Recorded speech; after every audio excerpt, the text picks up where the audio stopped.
In this video we're going to have a look at adding some scenery to MC Terrain. Now I'm in a project here. I've imported the Invector third person controller and obviously MC Terrain, and I've also imported some assets for us to use. They're all free assets from the Unity asset store, and we'll have a look at which ones now. I've added two different types of trees because we're going to populate two different biome areas. So we've got this realistic tree 10. We've also got a palm tree which we can use. We've got a rock package, we can use the rocks from there. We've got some bushes we're going to use and some stones. So back in Unity we'll start by going to Scripts Biomes Data, and we'll look at the hot mid data. We click on that, which is the one that I've named Savannah to match with the Whittaker model. If you've already seen the Biomes video on the website, you'll have some understanding of how all this works, but we'll have a quick overview now just so we know what we're looking at. Here we can give the biome a name and a colour as it appears on the biome map, the material that we're going to use for the terrain, and the terrain height, which is a multiplier which adds some height to the hills on the terrain. The grass prefab we're using has been added there, and we've ticked to say grass is going to appear in the chunk. Now down here we've got the tree settings, the bush settings, the rock settings, and if I scroll down, the stone settings, which all work in exactly the same way. So for a moment we'll just look at the tree settings. Now the density is a value between 0 and 20, and that determines the density of the trees, and the tree density radius is how close they could be placed to each other. And if trees appear in chunk, that is compared to a random number between 0 and 1, so the higher the number here, the more likely that a tree will be added to the chunk. If we just want one tree per chunk, we can tick there, and then we get very spaced out trees. And here we've got the scale value, so we can alter the scale ourselves. So if we find that some of the items we use are too big or too small, we can add a scale factor here with a minimum and maximum, and then it will pick out a random number between those two values to use for that particular piece of scenery. We'll start by adding some tree prefabs. So we'll look over here, and for the savannah we're going to use tree 10. So we're going to tree 10, and we're going to have three different types of tree. So we'll have tree 10 1 and 2 and 3. Now they've been added, and we've got a density of 8, a radius of 2, so they're going to be quite close to each other, and they're going to appear in the chunk less than half the time, so we should get some clumps of trees with some space in between. Let's have a look. Here we are in the game, standing right in front of a tree, so we'll have to come to the side. I'll put colliders on the trees so we can't walk through them, but other than that they're completely as they were. Now you can see we've got no trees at all on the desert because we haven't added anything to that, and as we discussed we've got sort of clumps of tree, and then we've got areas of no trees between them. So let's stop that and change the settings and see what it looks like then.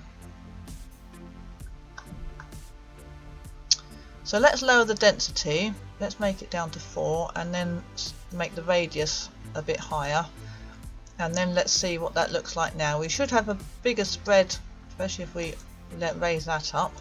We should have a bigger spread of trees appearing on most of the chunks of grass, but with a bigger gap between them because we've got 4 meters between each tree as a minimum now. So let's try that and see what that looks like. There, that looks quite different. The trees are more evenly spaced now, and a bit further apart than they were before. So let's stop that, and then I'll add some rocks and stones as well, and some bushes. We got some bushes here that we imported. We go to prefabs, Now if we look at the prefab, this time I've added a box collider and set it as a trigger because I want the character to be able to walk through the bushes rather than collide with them. But it needs to have a collider of some sort, because if we lower the terrain or raise the terrain around the bush, we want it to be removed from the game. Otherwise you could end up with the terrain being lowered and a bush just randomly floating in midair, which is not what we want. So we have it set as a trigger, so it gets removed when the terrain moves, but the player doesn't interact with it. So let's go back to our hot mid data. We lock that a moment. We go into the prefab and we'll put bush 2 in here.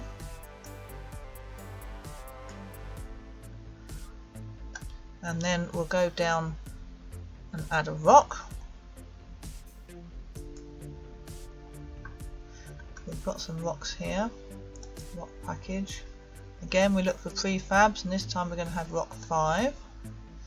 We'll pop that in there. Now the rocks have been set to a single rock per chunk, so it won't take any notice of these settings above for the density and the radius, and it will just pick one random position within the 16 by 16 chunk. But it will use the appear in chunk setting, so the higher the setting, the more likely you'll get a rock on that chunk. Now the stones, we can add those as well, so let's put a stone in there, and then we'll have everything included on this one.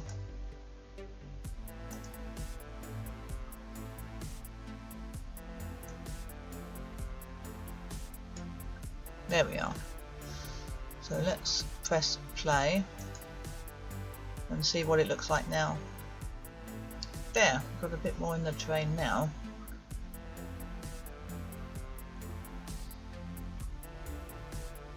So the bushes we can walk through, but the rocks are normal colliders, they're not set to triggers, so we can't walk through those, of course.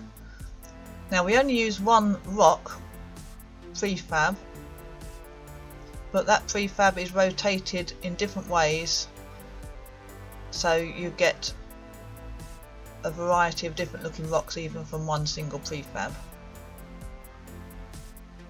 The bushes and trees are also rotated, but obviously they can only be rotated on one axis, so it's not quite so noticeable as it is with the rocks.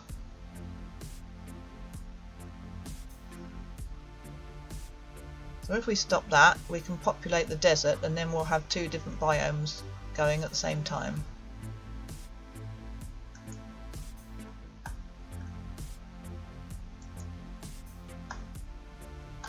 So we'll go back to scripts, biomes, data, and we'll choose hot dry data this time, which is our desert.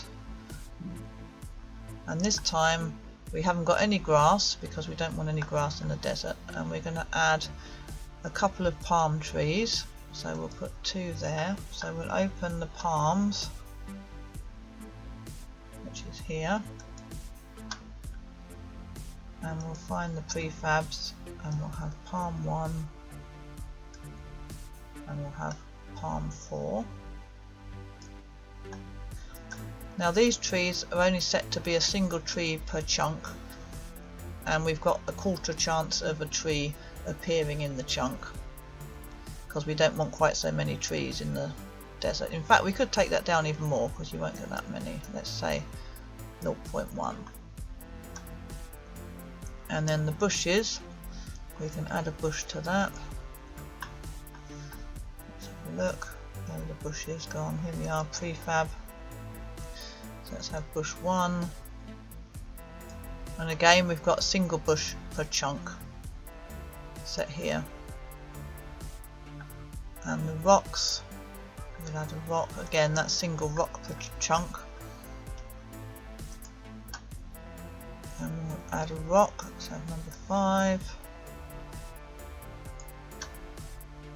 And again, we can add a stone. At the top. There. So let's see how that looks. There we are. So if we now go across to our desert as well, we can see that's been populated now.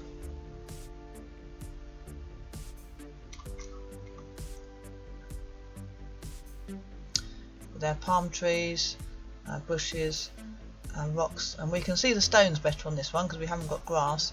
Now you'll notice, although I only use a single prefab, they come in groups. You get between 1 and 5 in randomly placed groups, just to make it a little bit more interesting. That's all for this video.